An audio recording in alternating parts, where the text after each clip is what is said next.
ወደ ራእይ ዮሐንስ እንሄዳለን። ምዕራፍ 2 እና 3ን እናወጣና ባለፈው ሳምንት ካቆምንበት እንቀጥላለን።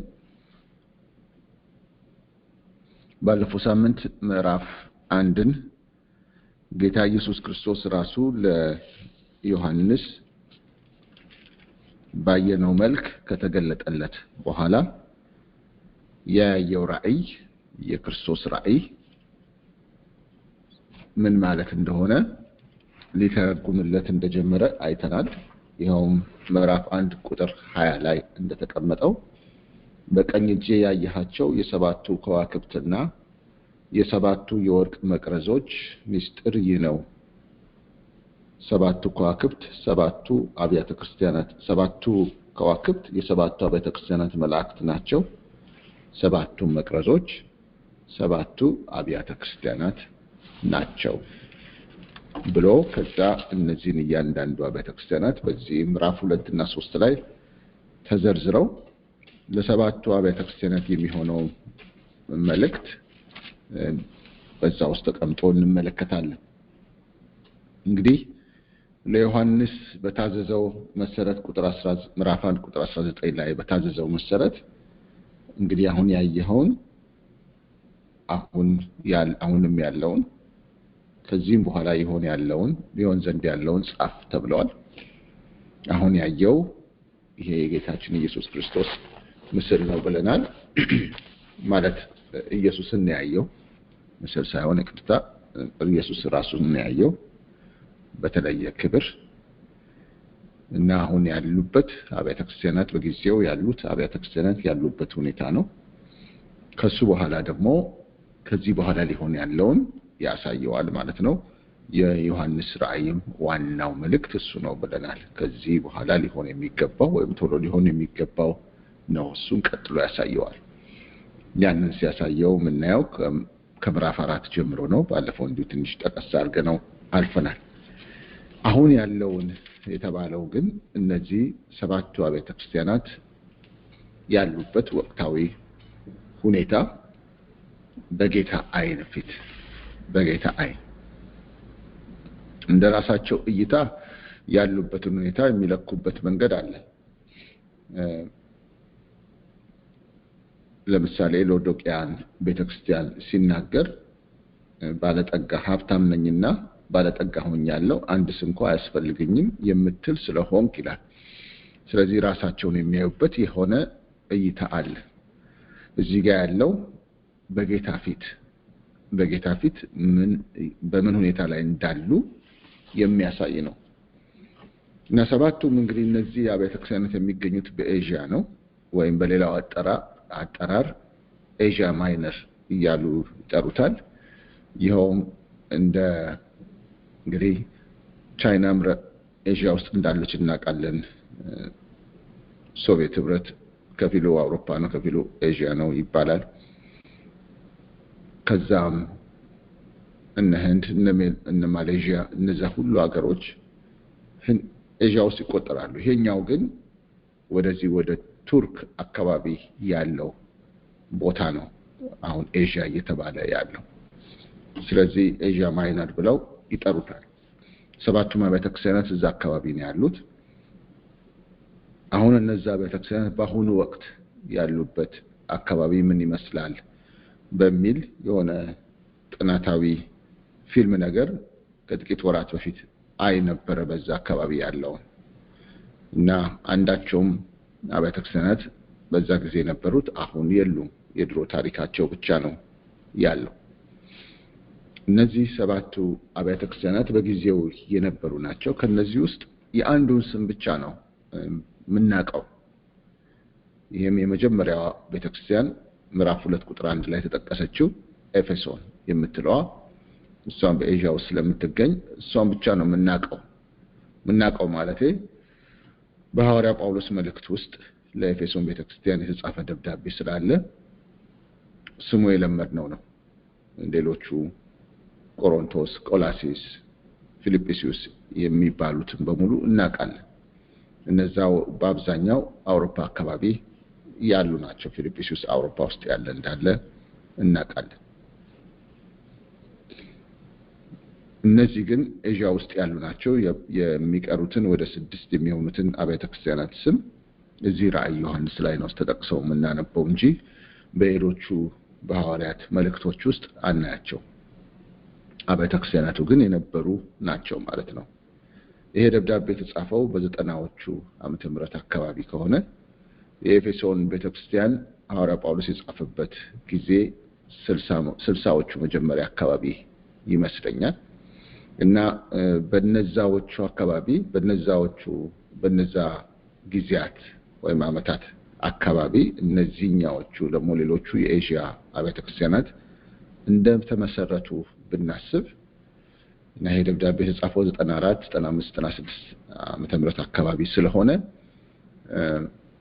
30 ምናምን ዓመት የሆናቸው አብያተ ክርስቲያናት ናቸው ማለት ነው ከተመሰረቱ በግምት ብንወስድ።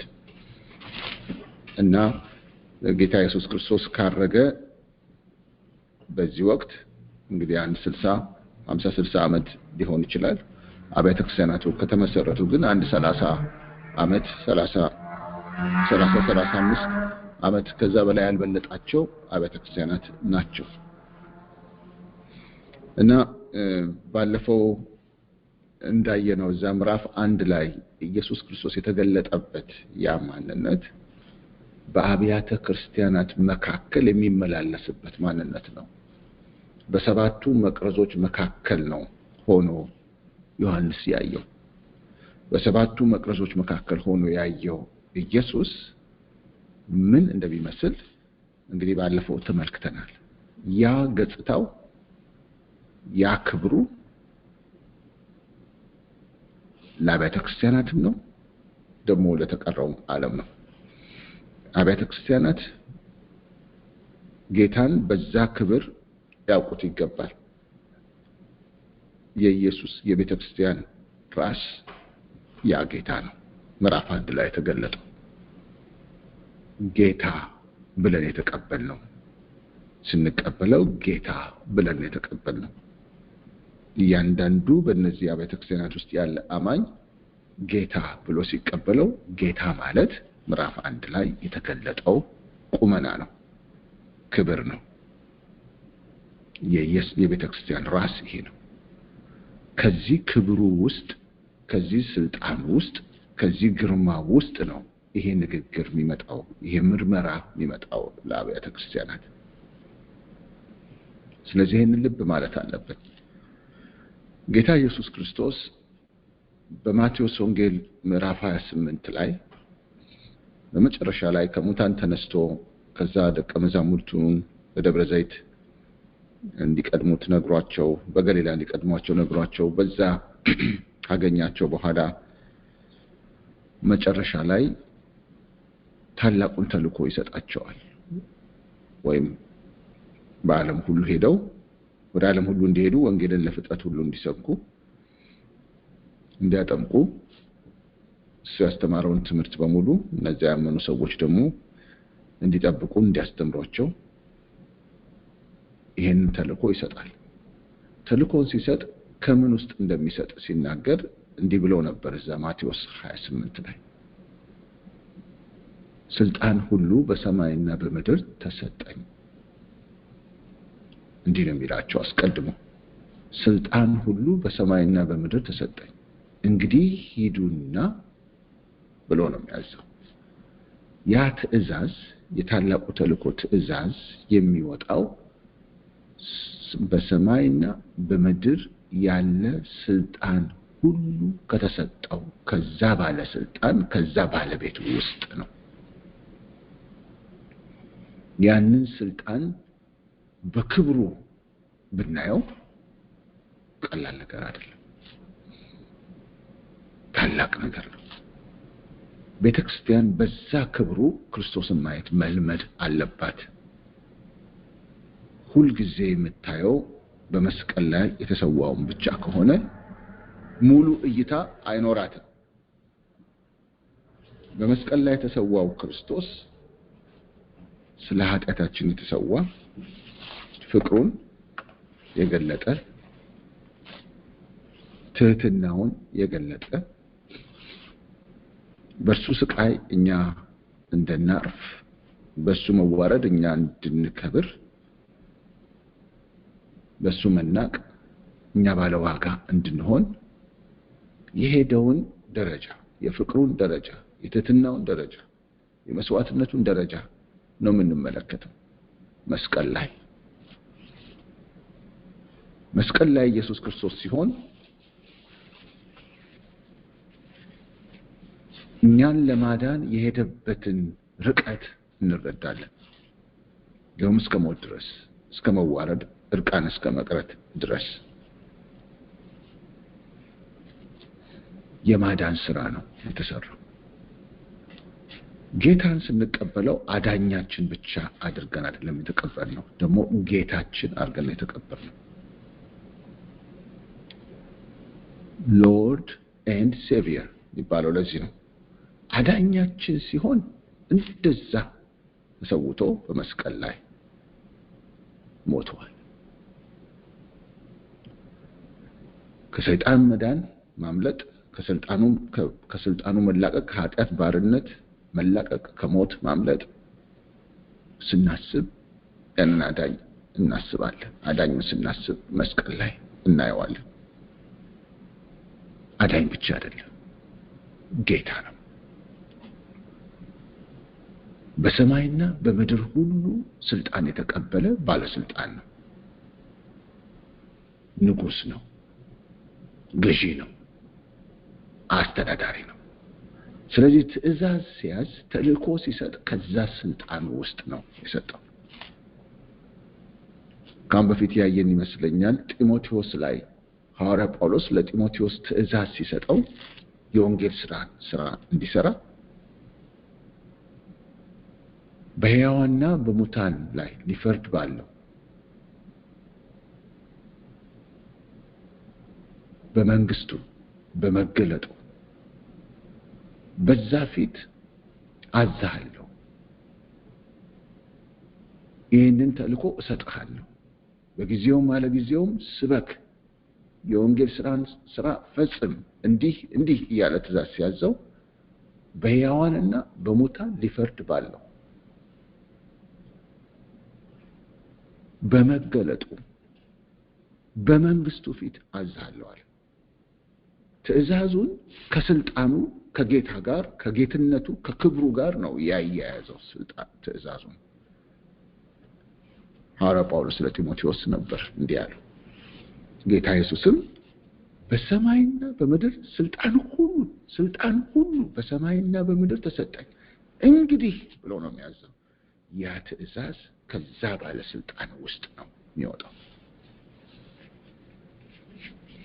እንግዲህ የራእይ ዮሐንስ ቤተክርስቲያንን ከዚህ ባለስልጣን ጋር ያገናኛታል። ይህንን ስልጣኑን ቤተክርስቲያን እንድታይ ያደርጋል።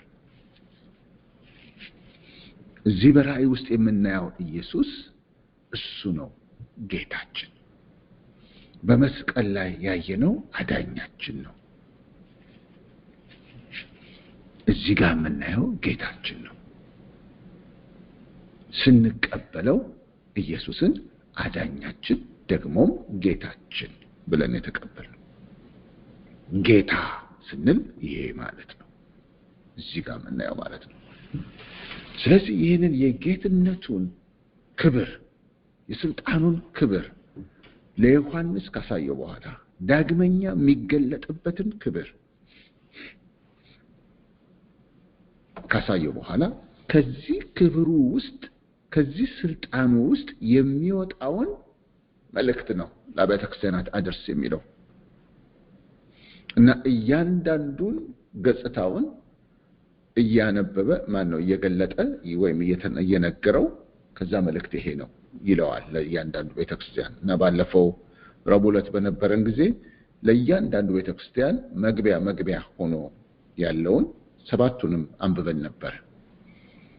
ምዕራፍ 2 ቁጥር 1 ላይ ያለውን አነበብን። ምዕራፍ 2 ቁጥር 8 ላይ ያለውን አነበብን። ምዕራፍ 2 ቁጥር 13 ላይ ያለውን አነበብን። ቁጥር 18 ላይ ያለውን አነበብን። እንዲሁም ምዕራፍ 3 ውስጥ ደግሞ ቁጥር 1 ላይ ቁጥር 7 ላይ እንዲሁም ቁጥር 14 ላይ ያሉትን ለሰባቱ አብያተ ክርስቲያናት ራሱን እንዴት እያለ ነው ያስተዋወቀው መልእክቱ? እነዚህ ያያቸው መቅረዞች ሰባቱ አብያተ ክርስቲያናት ናቸው። በእጅ ላይ ያያቸው ከዋክብት ለሰባቱ አብያተ ክርስቲያናት የሚሆኑ መልእክቶች ወይ መልእክተኞች ናቸው አለው። ከዛ ቁጥር 1 አሁን ብንመለከተው ምን ይላል? በኤፌሶን ወዳለው ወደ ቤተክርስቲያን መልአክ እንዲህ ብለህ ጻፍ፣ በቀኝ እጁ ሰባቱን ከዋክብት የያዘው በሰባቱም የወርቅ መቅረዞች መካከል የሚሄደው እንዲህ ይላል። ከዛ ቁጥር 2 ላይ ስራህንና ድካምህን ትዕግስትህንም አውቃለሁ ይላል። ወደ ሁለተኛው ቤተክርስቲያን ስምርኔስ ቁጥር 8ን አነባለሁ። 8 እና 9ን በስምርኔስ ወዳለው ወደ ቤተክርስቲያን መልአክ እንዲህ ብለህ ጻፍ፣ ሞቶ የነበረው ሕያውም የሆነው ፊተኛውና መጨረሻው እንዲህ ይላል፣ መከራህን ድህነትህን አውቃለሁ። ወደ ጴርጋሞን ቤተክርስቲያን ቁጥር 12 ላይ ወዳለው ቤተክርስቲያን መልአክ እንዲህ ብለህ ጻፍ፣ በሁለት ወገን የተሳለ ስለታም ሰይፍ ያለው እንዲህ ይላል፣ የሰይጣን ዙፋን ባለበት የምትኖርበትን አውቃለሁ። ቁጥር 18 አራተኛው ቤተክርስቲያን በቲያጥሮንም ወዳለው ቤተክርስቲያን እንዲህ ብለህ ጻፍ፣ እንደ እሳት ነበልባል የሆኑ ዓይኖች ያሉት በእቶንም የነጠረ የጋለ ናስ የሚመስሉ እግሮች ያሉት የእግዚአብሔር ልጅ እንዲህ ይላል፣ ስራህንና ፍቅርህን ትዕግስትህን አገልግሎትህንም ስራህንና ፍቅርህን እምነትህንም አገልግሎትህንም ትዕግስትህንም ከፊተኛው ስራ ይልቅ የኋለኛው እንዲበዛ አውቃለሁ። ምዕራፍ 3 ቁጥር 1 በሰርዴስም ወዳለው ወደ ቤተክርስቲያን መልአክ እንዲህ ብለህ ጻፍ፣ ሰባቱ የእግዚአብሔር መናፍስትና ሰባቱ ከዋክብት ያሉት እንዲህ ይላል፣ ስራህን አውቃለሁ። ምዕራፍ 7 ቁጥር 7 እና 8 በፊላደልፊያም ወዳለው ወደ ቤተክርስቲያን መልአክ እንዲህ ብለህ ጻፍ፣ የዳዊት መክፈቻ ያለው የሚከፍት የሚዘጋም የሌለ የሚዘጋ የሚከፍትም የሌለ ቅዱስና እውነተኛ የሆነው እርሱ እንዲህ ይላል፣ ስራህን አውቃለሁ። ቁጥር 14 እና 15 በሎዶቅያም ወዳለው ቤተክርስቲያን መልአክ እንዲህ ብለህ ጻፍ፣ አሜን የሆነው የታመነውና እውነተኛው ምስክር በእግዚአብሔርን ፍጥረት መጀመሪያ የነበረው እንዲህ ይላል፣ በራድ ወይም ትኩስ እንዳይደለህ ስራህን አውቃለሁ። እንግዲህ በእነዚህ ሰባቱም አብያተ ክርስቲያናት ጋር ኢየሱስ ክርስቶስ ሲመጣ የመጣው በስልጣኑ በክብሩ የመጣው አዋቂ ሆኖ ነው የመጣው። ጠያቂ አይደለም። ሪፖርት አቅርብልኝ ባይ አይደለም። እንዴት እንዳለ ማወቅ ፈልጋለሁና እስቲ ስለራስህ ምን ትላለህ ብሎ ጠያቂ አይደለም። አዋቂ ሆኖ ነው የመጣው። አዋቂ ሲመጣ አውቃለሁ ነው ያለው። ደግሞ ምንን አውቃለሁ ነው ያለው? በአብዛኛው ተደጋግሞ ያለው ሳነባውን ልብ ብላችሁ ከሆነ ስራህን አውቃለሁ። ምዕራፍ 3 ቁጥር 2 መጀመሪያ ላይ ስራህን አውቃለሁ። ምዕራፍ 3 ቁጥር 8 ስራህን አውቃለሁ። ምዕራፍ 3 ቁጥር 15 ስራህን አውቃለሁ። ምዕራፍ 2 ቁጥር 2 ስራህንና ድካምን ትዕግስትህን አውቃለሁ። እና ስራህን ነው የሚያየው። የአብያተ ክርስቲያናትን ኑሮዋን ነው የሚያየው። ተግባሯን ነው የሚያየው። ንግግሯን ብቻ አይደለም፣ ስብከቷን ብቻ አይደለም፣ ትምህርቷን ብቻ አይደለም፣ ኑሮዋን፣ ስራዋን ነው የሚያየው።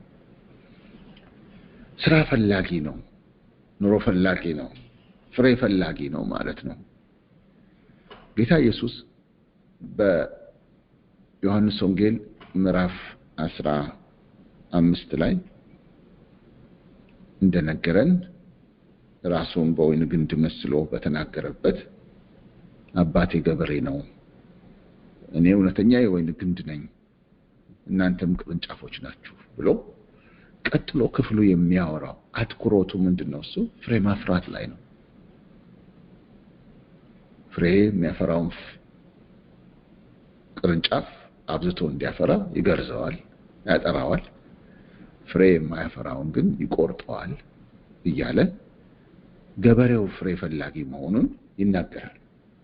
ከዛ ብዙ ፍሬ ብታፈሩ አባቴ ይከብራል እያለ ይናገራል። ፍሬ ፈላጊ፣ ስራ ተመልካች፣ ስራ መርማሪ ሆኖ ነው የሚመጣው። በስልጣኑ ነው የሚመጣው። በጌትነቱ በክብሩ ነው የሚመጣው። ድንገት ነው ደግሞ የመጣው ወደ እነዚህ አብያተ ክርስቲያናት። ድንገት እንዳልኳቸው 30 ምናምን ዓመት ሊሆናቸው ይችላል ከተመሰረቱ። ድንገት መጣ። የመጣው በምጽአቱ ክብር ነው የመጣው።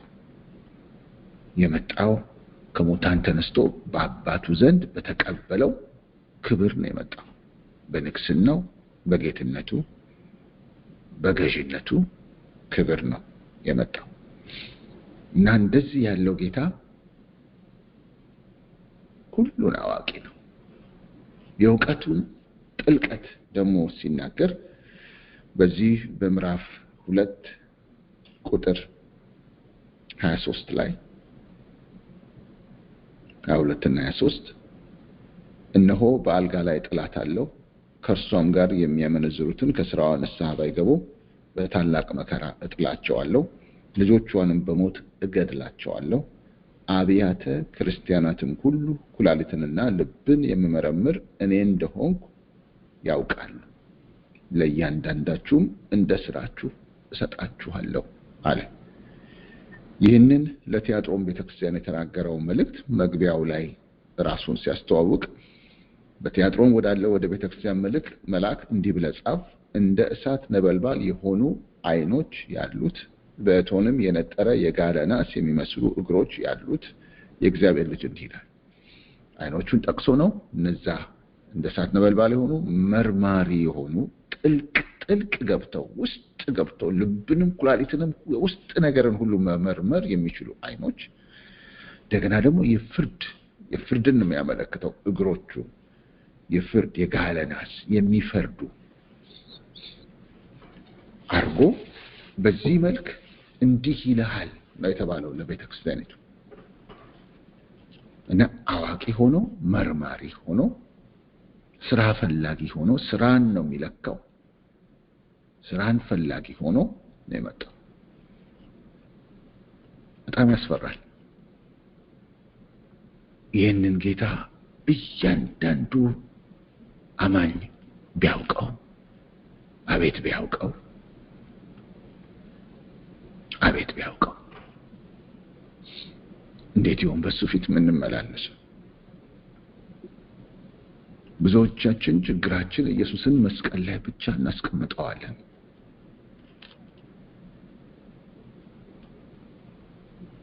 እንደተቀበረ እንደሞተ ብቻ መነሳቱን እንረሳለን።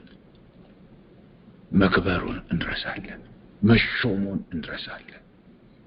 ማለት ጌትነቱን ጌታ የሆነውን አናየውም። እሱን ብናይ ይሄ ኢየሱስ የመስቀሉ ኢየሱስ አይመስልም። እሱ ራሱ ነው፣ ግን በክብሩ፣ በከፍታው፣ በጌትነቱ፣ በግርማው፣ በስልጣኑ። ስለዚህ ጌታ ኢየሱስ ዳግም ምጽአት የራእይ ዮሐንስ ላይ የምናየው የኢየሱስ የሚያስፈራው ክብሩ ለአንቲክራይስት ሐሰተኛውን ክርስቶስና እሱን የሚከተሉ ላይ በምድር ሁሉ ላይ ያ ሁሉ መቅሰፍት እንዲወርድ ከመሆኑ በፊት ያ ግርማው ያ ሞገሱ ለቤተ ክርስቲያን ነው የተገለጠው። ከመሆኑ በፊት ከዚህ በኋላ ሊሆን ያለውን አሳይሃለሁ ብሎታል። ከዚህ በኋላ ሊሆን ያለውን ለአብያተ ክርስቲያናት ማነው ለዮሐንስ ከማሳየቱ በፊት ከዛ በኋላ በሚሆነው ውስጥ እንግዲህ ወደፊት እንደምንመለከተው በምድር ላይ ሊወርድ ያለውን ሊመጣ ያለውን ቁጣ ነው። ቁጣው ደግሞ የዚሁ ጌታ ነው። የሚገርም እኮ ነው። ይሄው ራእይ ዮሐንስ ምዕራፍ 5 ላይ ኢየሱስን እንደ ታረደ በግ ሆኖ የሚያስቀምጥልን ወይም እንደዛ አየሁት የሚለው ዮሐንስ ከዛ በኋላ ባሉት ምዕራፎች ውስጥ ይሄ ጌታ ማህተሞቹን ሲፈታ የምድር ነገስታት እና ገዢዎች ሰውሩን እያሉ የሚጮሁት ከማፊት ነው ይላል ቃሉ ከበጉ ቁጣ ይላሉ ለካስ የታረደው በግ ይቆጣል ከፊቱ ሰውሩን ብለው ይጮሃሉ ምድርን እንዲሚያንቀጠቅጥ ሆኖ ከመታየቱ በፊት አብያተ ክርስቲያናት እንድታውቀው ነው የሚፈልገው በዚህ መልክ እያንዳንዱ አማኝ እንዲያውቀው ነው የሚፈልገው በዚህ መልክ እያንዳንዱ አማኝ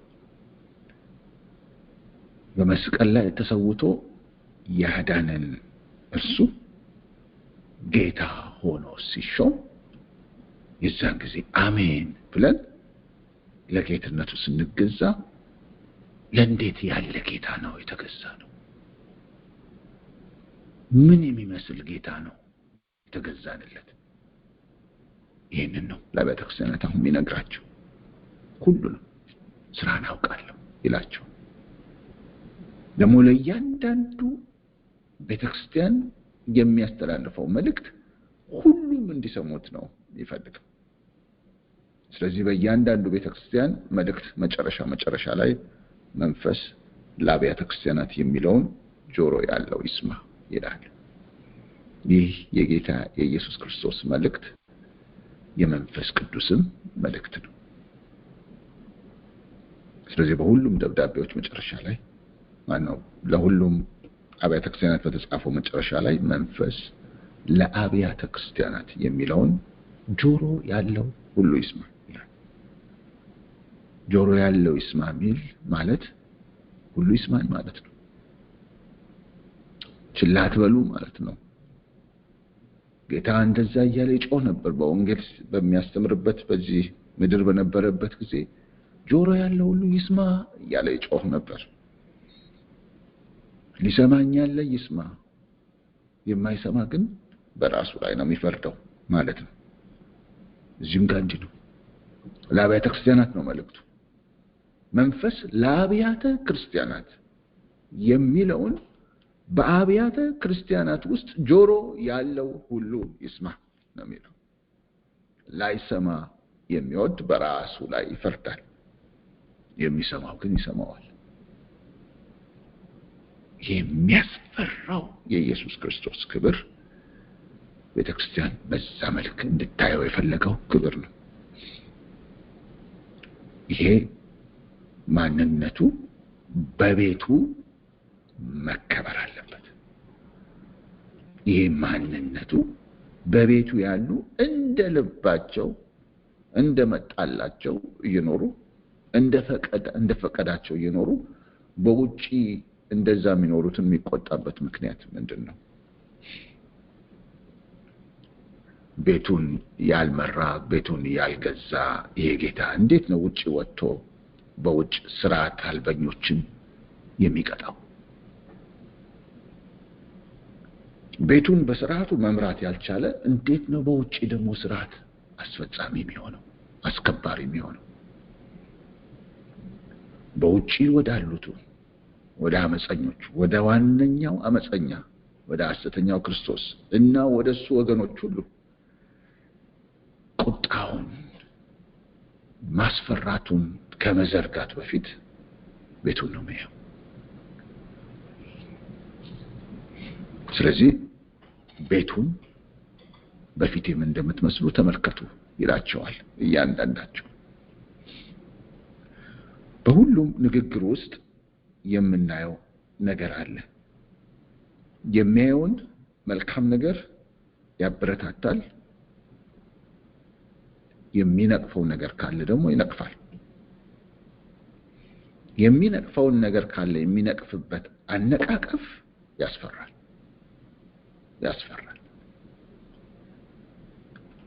ኃይለኛ ማስጠንቀቂያ ያለበት ንግግር ነው ከኤፌሶን እንጀምራለን ቁጥር 5 እንግዲህ ከወዴት እንደወደቅ አስብ ምዕራፍ 2 ማለት ነው ንስሐም ግባ የቀደመውንም ስራህን አድርግ አለዚያ እመጣብሃለሁ ንስሐም ባትገባ መቅረዝህን ከስፍራው ወስደዋለሁ። ነቅላታለሁ እንደማለት ነው። ቸርቹ መቅረዝ ቤተክርስቲያን እንደሆነ ነግሮናል። እንግዲህ ከወዴት እንደወደቅ አስብ፣ ንስሐም ግባ፣ የቀደመውንም ስራህን አድርግ የጣልከው፣ አለዚያ እመጣብሃለሁ። ንስሐም ባትገባ መቅረዝህን ከስፍራው እወስደዋለሁ። እንግዲህ ይሄ ለኤፌሶን ቤተክርስቲያን የተነገረ ነው። ለጴርጋሞን ቤተክርስቲያን የተነገረውን ደግሞ እንመልከት። እንዲህ ይላል ቁጥር 14 ጀምሮ ምዕራፍ 2 ዳሩ ግን ለጣዖት የታረደውን እንዲበሉና እንዲሴስኑ በእስራኤል ልጆች ፊት ማሰናከያን ሊያኖርባቸው ባላቅን ያስተማረ የበልዓምን ትምህርት የሚጠብቁ በዚያ ከአንተ ጋር ስላሉ የምነቅፍብህ ጥቂት ነገር አለኝ። እንግዲህ እንዲሁ የኒቆላውያንን ትምህርት እንደነዚህ የሚጠብቁ ሰዎች ከአንተ ጋር ደግሞ አሉ። እንግዲህ ንስሐ ግባ፣ አለዚያ ፈጥኜ እመጣብሃለሁ። ቅድሙም ላይ እመጣብሃለሁ አለዚያ ነው የሚለው። አሁንም እዚህም አለዚያ ፈጥኜ እመጣብሃለሁ፣ በአፌም ሰይፍ እወጋቸዋለሁ። ቁጥር 12ን እንደገና እንመለስና የጴርጋሞንን ቤተክርስቲያን መግቢያውን እናንብበው።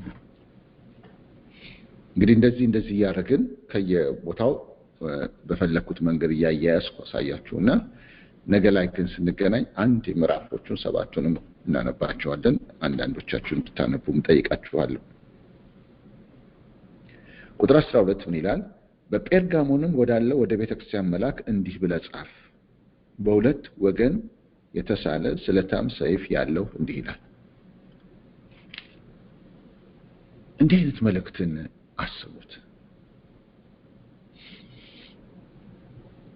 ጌታ ኢየሱስ በጉባኤያችን መድረክ ላይ ቢቆም እና ለሁላችንም የሚታየን ነገር ካፉ የሚወጣው በሁለት ወገን የተሳለ ሰይፍ ብቻ ቢሆን፣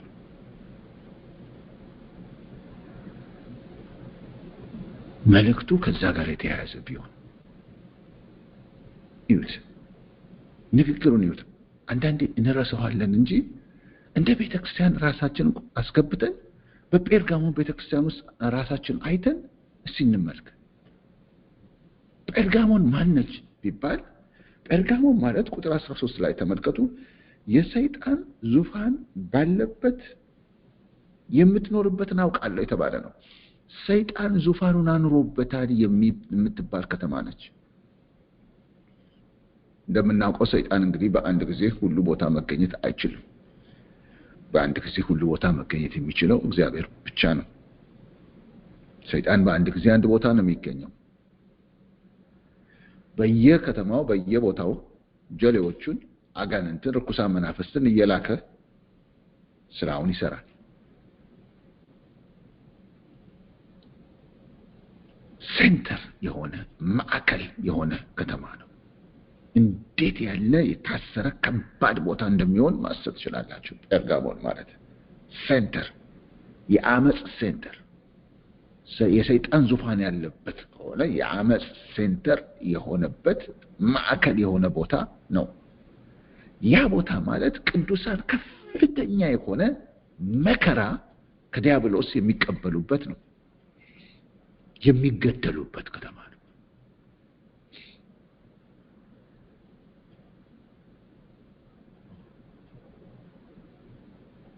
የሚገደሉበት ከተማ መሆኑን እያሰብን ኢየሱስ ክርስቶስ ደግሞ ወደዛ ቤተክርስቲያን መጥቶ በሁለት ወገን የተሳለ ሰይፍ ከአፉ የሚወጣ ጌታ መሆኑን በመግለጥ በዚህ ማስተዋወቅ ወደ ቤተክርስቲያኖቹ ሲመጣ በከተማ ውስጥ ያለውን እያሰቃየን ያለውን ይሄንን ሰይጣንን ሊወጋልን ነው ብለን ነው እንድናስብ የሆነው።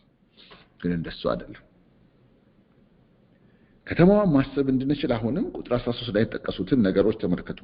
የሰይጣን ዙፋን ባለበት የምትኖርበትን አውቃለሁ፣ ስሜንም ትጠብቃለህ። ሰይጣንም በሚኖርበት በእናንተ ዘንድ የተገደለው የታመነው ምስክሬ አንቲጳስ በነበረበት ዘመን እንኳን ሃይማኖቴን አልካድክም። እንግዲህ መልእክቱ ልክ እንደ አንድ ሰው ለአንድ ሰው እንደሚናገር አድርጎ ነው የሚናገረው እንጂ በቤተክርስቲያን ውስጥ የተለያየ ስራ የሚሰሩ አሉ ማለት እንግዲህ የአንቲጳስ የተባለው ሰው ስለ ጌታ መስዋዕት የሆነ ነው፣ ሰማዕት የሆነ ሰው በዛች ከተማ የዛች ቤተክርስቲያን ሰው ነው። በኃይለኛ መከራ ውስጥ የሚያልፉ ናቸው። በእምነት የጸኑ ብዙ አሉ እዚህ ቤተክርስቲያን ውስጥ። የጌታን ስም አንክድም፣ እምነታችንን አንክድም ብለው የቆሙ ሃይማኖትን እምነትን አልካድክም የሚባሉ ናቸው። እንደዛ ባሉበት ውስጥ ደግሞ ሌላ ስራ የሚሰሩ አሉ እዛው ጉባኤ ውስጥ። የበልዓምን ትምህርት የኒቆላውያን ትምህርት ብሎ ያስቀመጠው የስህተት ትምህርቶችን የሚያስተናግዱ አሉ። ስለነሱ ነው አሁን እዚህ ጋር የሚናገረው። ስለዚህ ምን ይላል ቁጥር 16 ላይ እንግዲህ ንስሐ ግባ፣ አለዚያ ፈጥኜ እመጣብሃለሁ፣ በአፌም ሰይፍ እወጋቸዋለሁ። ለካስ ቅድም ያስተዋወቀበት ያ ከአፉ የሚወጣው ሰይፍ እነሱን መውጊያ ነው። ማንን? እዛው ቤተክርስቲያን ውስጥ ያሉትን መውጊያ ነው። ንስሐ ግባ፣ አለዚያ ፈጥኜ እመጣብሃለሁ፣ በአፌም ሰይፍ እወጋቸዋለሁ። የሚወጋው እነዛን ያንን የስህተት ትምህርት የሚያስተናግዱትን ሰዎች ነው። እድል ሰጥቻቸዋለሁ። ከዛ መንፈስ ለአብያተ ክርስቲያናት የሚለውን ጆሮ ያለው ይስማ ይላል። ልክ እንዲሁ ነው። ቀደም የቲያጥሮንንም ባነበብን ጊዜ ይች ኤልዛቤል ብሎ ያላት ቁጥር 20 ላይ የጠቀሳት ዳሩ ግን ነብይ ነኝ የምትለውን ባሪያዎችን እንዲሴስኑና ለጣዖት የታረደውን እንዲበሉ የምታስተምረውንና የምታስተውን ያችን ሴት ኤልዛቤልን ስለምትተዋት የምነቅፍብህ ነገር አለኝ። ንስሐም እንድትገባ ጊዜ ሰጠኋት። ዝም ያለ የመሰለበት ጊዜ ለካ ስድል መስጠቱ ነበር። ከዝሙቷም ንስሐ እንድትገባ አልወደደችም። እነሆ በአልጋ ላይ እጥላታለሁ፣ ከእርሷም ጋር የሚያመነዝሩትን ከስራዋ ንስሐ ባይገቡ በታላቅ መከራ እጥላቸዋለሁ፣ ልጆቿንም በሞት እገድላቸዋለሁ። ይሄኛ ኢየሱስ አይመስልም አይደል? አዲስ ኪዳን ውስጥ ምናነብም አይመስልም። አካን ከነ ቤተሰቡ ነው የጠፋው የተቀጣው። እንዲህ አይነት ንግግር አዲስ ኪዳን አይመስልም። ለምንድን ነው አዲስ ኪዳን የማይመስለው? ይሄኛውን ኢየሱስን ስላላወቅ ነው። የምናውቀው አዳኙን ብቻ ነው። ጌታ ኢየሱስን ግን አናውቀው። ለአብያተ ክርስቲያናት ያ ስለታም ሰይፍ ከአፉ የሚወጣው መልእክቱ ለአብያተ ክርስቲያናት ነበር መጀመሪያ። አሁንም እነዚህ የሚንበለበሉ እሳቶች፣ የጋለ ናስ የሆኑ እግሮቹ፣ የሚንበለበል እሳት የሆኑትን አይኖቹ፣ አሁንም መልእክቱ ለአብያተ ክርስቲያናት ነው ሲል ከዛ አብያተ ክርስቲያናት ልክ እነዛን ስገደል አብያተ ክርስቲያናትን ሁሉ ኩላሊትና ልብን የሚመረምር እኔ እንደሆንኩ ያውቃል፣ ለእያንዳንዳችሁ እንደ ስራችሁ ሰጣችኋለሁ።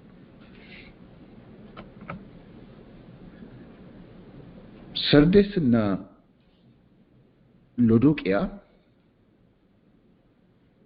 ሁሉ ነገራቸው የተበላሸ በጌታ በኢየሱስ ክርስቶስ ዓይን ፊት ክብር ዋጋ ያለው ነገር ምንም የሌላቸው አብያተ ክርስቲያናት ናቸው። ሰርዴስ ትንሽ ሎዶቅያ ደግሞ የባሰ።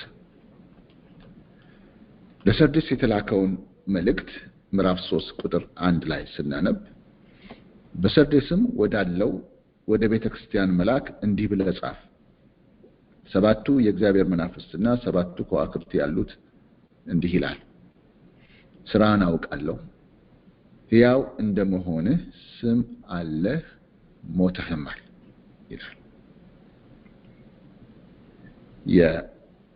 የሎዶቅያንም ላንብበው ቁጥር 14 በሎዶቅያም ወዳለው ወደ ቤተክርስቲያን መልአክ እንዲህ ብለህ ጻፍ፣ አሜን የሆነው የታመነውና እውነተኛው ምስክር በእግዚአብሔር ፍጥረት መጀመሪያ የነበረው እንዲህ ይላል፣ በራድ ወይም ትኩስ እንዳይደለ ስራህን አውቃለሁ።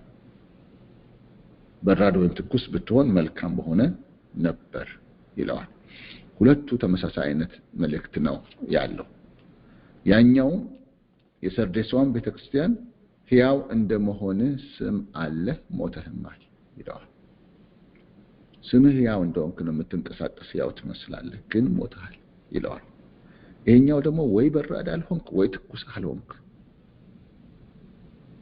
ወይ አንዱ ብትሆን ወደ አንዱ ትቀየራለህ፣ በራድ ብትሆን ትኩስ ትደረጋለህ፣ ግን ለብ ያልክ ስለሆንክ ካፌ ልተፋ ነው የሚለው ቁጥር 16 ላይ ካፌ ልተፋ ነው።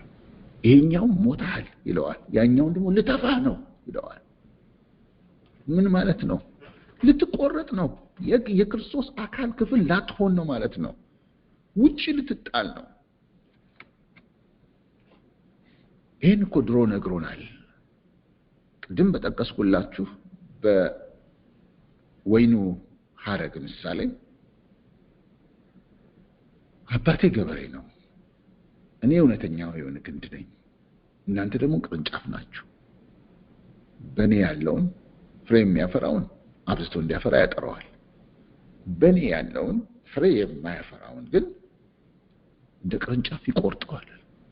የተቆረጠው በሙሉ እንጨት ይጣላል፣ ይደርቃል፣ ወደ እሳት ይጣላል አለ። መጨረሻ ላይ ይቆረጣል። ቅርንጫፍ እንዲህ ነው የሚለው ቃሉ እዛ ዮሐንስ ወንጌል ምዕራፍ 15 ላይ ብታነቡት ይገርመኛል። ሁሌ ሳነብ በእኔ ያለውን ፍሬ የማያፈራውን ቅርንጫፍ ሁሉ ይቆርጠዋል ነው የሚለው። በእኔ ያለውን ይላል። በእኔ እኮ ነው ያለው፣ ግን ፍሬ አያፈራም ማለት ይቆርጠዋል። አባቴ ያለ ቅርንጫፉን ይቆርጠዋል። እናንተ ቅርንጫፍ ናችሁ ብለዋል። ቅርንጫፉን ይቆርጠዋል ማለት እናንተ ትቆረጣላችሁ ማለት ነው። ይቆርጠዋል። የቆረጠው በሙሉ ይደርቃል አለ። ቅርንጫፍ ሲወድቅ የደረቀው እሳት ይጣላል አለ። ያ ማለት ግልጽ ነው። እሳት ማለት ግልጽ ነው። እዚህም ቦታ ላይ ልተፋ ነው አለው። ምንም ድርሻ ከኔ ጋር የለህም ማለት ነው።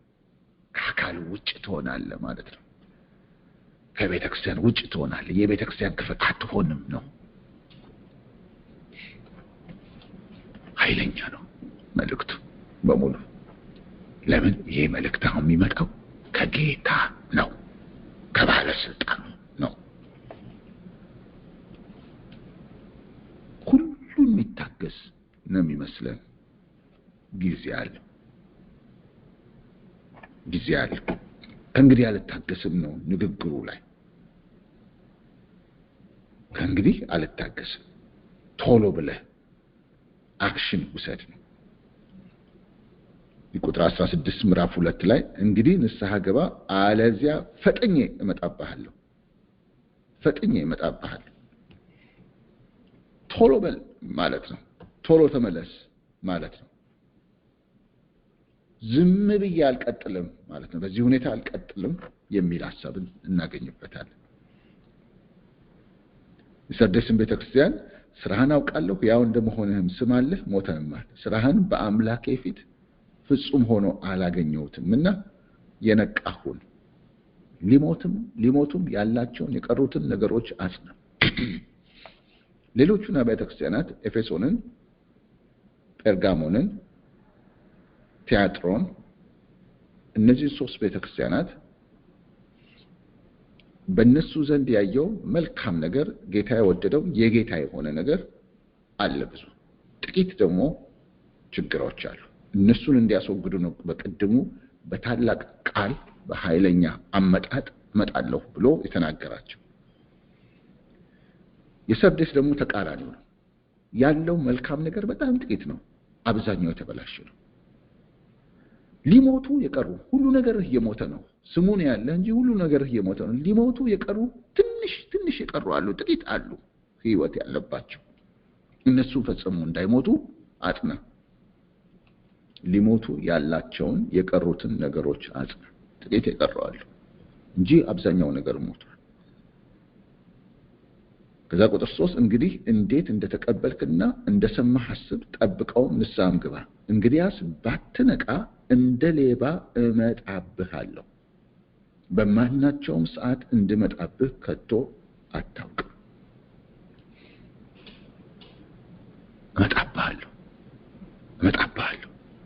እመጣብሃለሁ ነው ንግግሩ። ኤፌሶን እመጣብሃለሁ፣ ጴርጋሞን እመጣባችኋለሁ፣ ቲያትሮን እመጣባችኋለሁ፣ ሰርዴስ እመጣብሃለሁ። እንደ ሌባ እኮ ለቤተክርስቲያን አይመጣም ጌታ። በአንደኛ ተሰሎንቄ ምዕራፍ 5 ላይ ጌታ ኢየሱስ ሐዋርያ ጳውሎስ በተናገረው መሰረት ቀኑ እንደ ሌባ ይደርስባችሁ ዘንድ በጨለማ አይደላችሁም ይላል። በጨለማ ያለ ለተኛ ሰው ነው እንደ ሌባ አስደንጋጭ የሚሆነው። ነቅቶ ያለ ሰው ግን እንደ ሌባ አይደለም የሚመጣው፣ ተጠብቆ ነው የሚመጣው። ጌታ ለቅዱሳን ሁሉ እየተጠበቀ እንዲመጣ ነው የሚፈልገው። ካሁን ይመጣል እያሉ ነቅተው እየጠበቁ ላሉ እሱ ሲመጣ እንደ ሌባ አይደለም፣ የተጠበቀ ነው እንጂ። እንደ ሌባ ግን አገር ሰላም ነው ብሎ ሰው ተኝቶ ሳለ ድንገት ነው ሌባ የሚመጣው። እንደ ሌባ ለቅዱሳን ጌታ ኢየሱስ መምጣት አይፈልግም። ለዓለም ነው። ለምን ዓለም በጨለማ ውስጥ፣ ለነሱ በሌሊት ነው የሚሰክሩ፣ በሌሊት ይሰክራሉ፣ የሚያንቀላፉ በሌሊት ያንቀላፋሉ ሐዋርያ ጳውሎስ በዛ አንደኛ ተሰሎንቄ 5 ላይ። እኛ ግን ከብርሃን ነን፣ ከቀን ነን። ስለዚህ የቀን ሰዎች የብርሃን ሰዎች ስለሆንን ስለዚህ እንንቃ፣ የብርሃንን ፍሬ እናፍራ እያለ ተናገረ።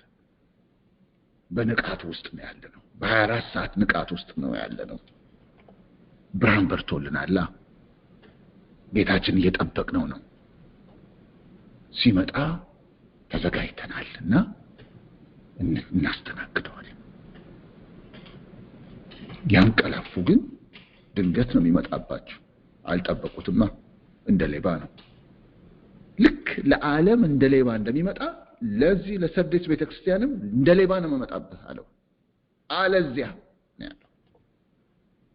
እንግዲህ ባትነቃ እንደ ሌባ እመጣብሃለሁ፣ በማናቸው ሰዓት እንደመጣብህ ከቶ አታውቅም።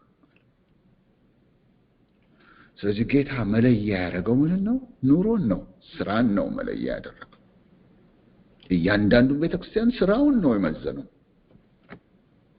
ስራውን መዝኖ በስራው ነው የለየው። በስራው ላይ እንጂ አፍማ አለኮ ስም አለ ይለዋል። እዚህ ስም እኮ አለው፣ ሕያው እንደመሆኑ ስም አለ። ስራ ግን እንደ ሌሎቹ ነው። ስለዚህ እንግዲህ ንቃ፣ ንስሐ ግባ። እንግዲህ ንቃ፣ ባትነቃ እንደ ሌባ እመጣብሃለሁ፣ በማናቸው ሰዓት እንድመጣብህ ከቶ አታውቅም። እና ጥሩ ያደረጉ ደግሞ አሉ፣ የሚጠቅሳቸው የተወሰኑ ጥቂቶች አሉ። ነገር ግን ልብሳቸውን ያላረከሱ በሰርዴስ ጥቂት ሰዎች ከአንተ ጋር አሉ። ጥቂት ናቸው በቃ እዛች ቤተክርስቲያን ውስጥ ያሉ ለጌታ የሆኑ። እነሱን አነሳቸዋለሁ ነገ የሁሉም ቦታ ላይ መልካሙን ዘልየዋለሁ። ሌላኛው የሎዶቅያው ነች።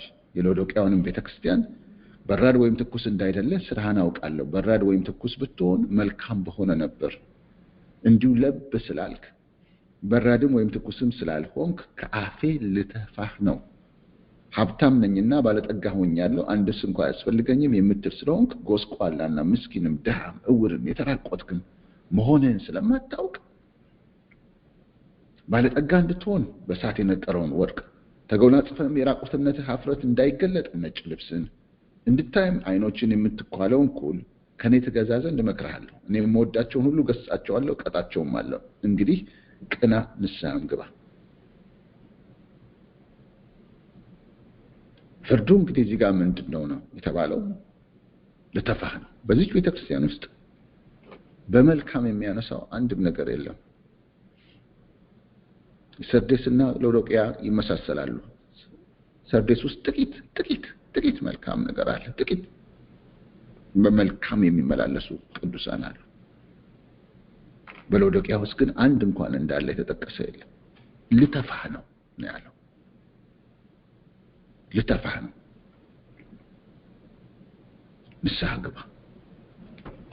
ንስሐ ግባ፣ ሁሉም ላይ ንስሐ ግባ ስለሚል ንስሐ ግባ ካለ አሁንም እድል እየሰጠ ነው ማለት ነው። ጌታ እድል እየሰጠ ነው። የዚህ መልእክትም ዓላማ ይሄ ነው። ዮሐንስንም ጻፍ የሚለው ይሄን ነው። የሚገርመው ቀጣዩ ያ ሁሉ መገለጥ የሚሰጣቸው እነዚህ አብያተ ክርስቲያናት ናቸው። ለነዚህ ነው ተጽፎ ያ ቀጥሎ ያለው ሊሆን የሚገባው ሁሉ ለዮሐንስ ካየ በኋላ እነዚህ 7 አብያተ ክርስቲያናት ናቸው የዛ ራእይም ተቀባይ። አሁን እየተነገራቸው ያለው ስላሉበት ወቅታዊ ሁኔታ ነው። በጌታ ፊት ወቅታዊ ሁኔታቸው ምን መስሎ እየታየ እንዳለ ነው የሚነግራቸው። ከዛ ሊሆን ያለውን በሙሉ በዓለም ሁሉ ሊሆን ያለውን በሙሉ ለዮሐንስ እግዚአብሔር ካሳየው ጌታ ኢየሱስ ካሳየው በኋላ ያንን ጽፎ የሚሰጣቸው እነዚሁ አብያተ ክርስቲያናት ናቸው። በእነሱ በኩልም ነው እኛ የደረስነው። እቺን ቤተክርስቲያን ምን ይላታል? አፏ ላይ ብዙ ንግግር አለ። ቁጥር 17 ሀብታም ነኝና ባለጠጋ ሆኛለሁ፣ አንዱስ እንኳን አያስፈልገኝም የምትል ስለሆንክ ይላል። ሀብታም ነኝ ትላለች፣ ምንም አያስፈልገኝም ትላለች። ባለጠጋ ሆኛለሁ ትላለች፣ ሁሉ አለኝ ትላለች። ግን በጌታ ፊት ጎስቋላ ነች፣ ምስኪን ነች፣ ድሃ ነች፣ እውር ነች፣ የተራቆት ነች። ይሄንን ግን አታውቅም። ይሄን የሚያህል እውርነት ሊኖር ይችላል ማለት ነው። ጎስቋላ፣ ምስኪን፣ ድሃ፣ እውር፣ ይሄን ሁሉ አንድ ሰው ይሄን ሁሉ ሆኖ ሀብታም ባለጠጋ ነኝ ምንም አያስፈልገኝም እስኪል ድረስ ይስታል ወይ? ስታለች። አይኗ ታውሯል። እውር ነች። እውር ይላል እዚህ። አይታያትም ጭራሽ ምንም። ስለዚህ በእውነት ባለጠጋ መሆን ከፈለክ እኔ እውነተኛውን ወርቅ ልስጥ፣ በእሳት የነጠረውን ወርቅ ልስጥ። ራቁትህን እንዳትሆን ለብሻለሁ ነው የምትለው። ግን እርቃንህን መሸፈን ከፈለክ እኔ የምትጎናጽፈውን ራቁትነትህን ሊሸፍንልህ የሚችለውን የራቁትነትህን ኀፍረት ሊሸፍንልህ የሚችለውን ነጭ ልብስ እኔ ልስጥ። ከኔ ግዛ። በደንብ ማየት እንድትችል ደግሞ አይኖች የምትኳለውን ኩል እኔ ልስጥ። ከኔ ግዛ። ይህን እመክርሃለሁ። ምን እያለ ነው? አንተ ጋር የኔ የሆነ ነገር የለም እያለው ነው። የለም፣ አንተ ጋር የኔ የሆነ ነገር የለም። ልብስ፣ አይን፣ ኩል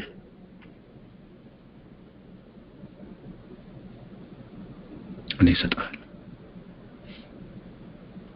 ከኔ ግዛ። ሀብታም ነኝ ስለሚል ነው ይመስለኛል ግዛ ያለው። ከኔ ውሰድ፣ እኔ ጋር አለን። እኔ የምወዳቸውን ሁሉ እገሥጻቸዋለሁ፣ እቀጣቸዋለሁ። እንግዲህ ቅና፣ ንስሐ ግባ። ቅና፣ ንስሐ ግባ።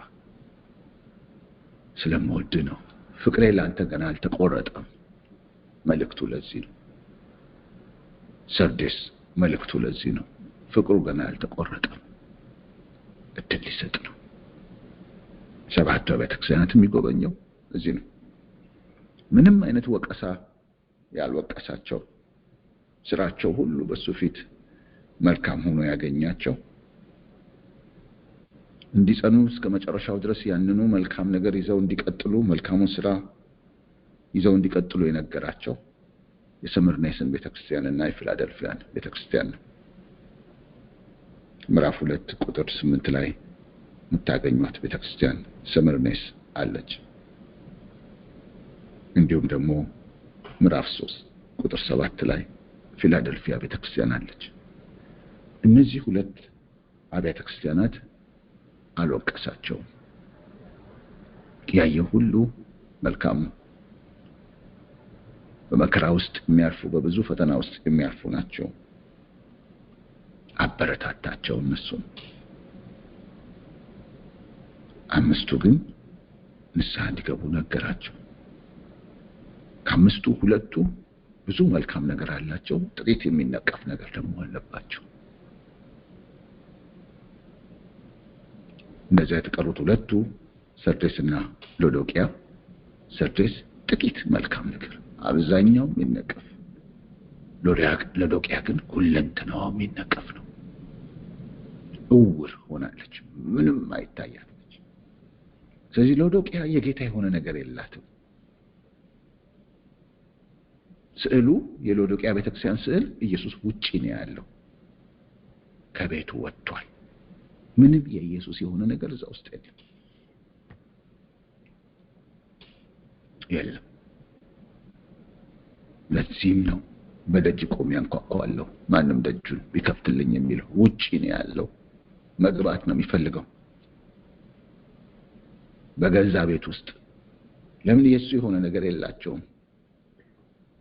የዓለሙን የተለያየ ነገር አግበስብሰው፣ ሎዶቅያም ደግሞ የብልጽግና ብዙ ንግድ የሚካሄድበት ብዙ ገንዘብ ያለበት አካባቢ እንደነበር ይነገራል። በዚያ ዘመን የዓለሙን አግበስብሰው ጌታ ኢየሱስን አስወጥተውት ደህና ነን ምንም አያስፈልገንም የሚሉ ናቸው።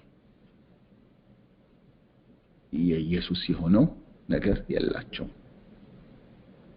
አይናቸው ልብሳቸው ሀብት ያሉትም ነገር ውስጥ የኢየሱስ የለም። ከኔ ወሰዱ ይላቸው።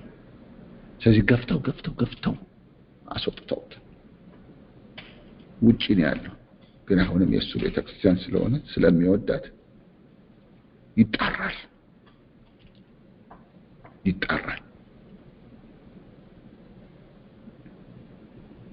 ፍቅሩ አለ።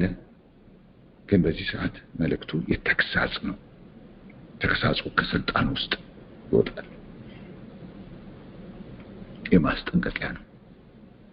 እንደገና አሁን ድል እየሰጠው ነው፣ እያንኳኳው ነው። ውጪ ነው ያለውት። ወደ ገዛ ቤቴ እንድገባ በሩን ክፈቱልኝ ልግባ እያለ ነው። የራሳቸውን ነገር ሲያሰባስቡ የኢየሱስን ችላ ሲሉ እየገፉ አስወጡት ናቸው። እነዚህ አብያተ ክርስቲያናት በስልጣኑ ነው መጥቶ የጎበኛቸው። ሁሉንም ስራቸውን ነው የመዘነው፣ ኑሯቸውን ነው የመዘነው። ሁሉም የሚያስተካክሉት ነገር በሚኖራቸው ጊዜ በኃይለኛ ቃል ነው የመጣው። እመጣብሃለሁ ብሎ ፈጥነው እርምጃ እንዲወስዱ። አለበለዚያ ግን ልክ በዓለም ላይ የሚፈርደው ፍርድ በእነሱም ላይ እንደሚፈረድ ተናግሮ ነው። ያ ለዓለም ሊያስደነግጥ ያለው ክብሩ መጀመሪያ ለቤተክርስቲያን ነው እንዲታይ የተፈለገው። በዛ ክብሩ ቤተክርስቲያን እንድታውቀው ይፈልጋል። ቤተክርስቲያንን እያንዳንዳቸውን በምንድን ነው የለካቸው? ስራቸውን ሲለካ መመዘኛው ምን ነበር ስንል መመዘኛውንም ጥቂት እንድናየው ፈልጋለሁ። ነገ እናነሳዋለን እሱ ሁሉንም እና እኔ አንድ የቤት ስራ ግን መሰጣችሁ ፈልጋለሁ። የቤት ስራው ምንድነው?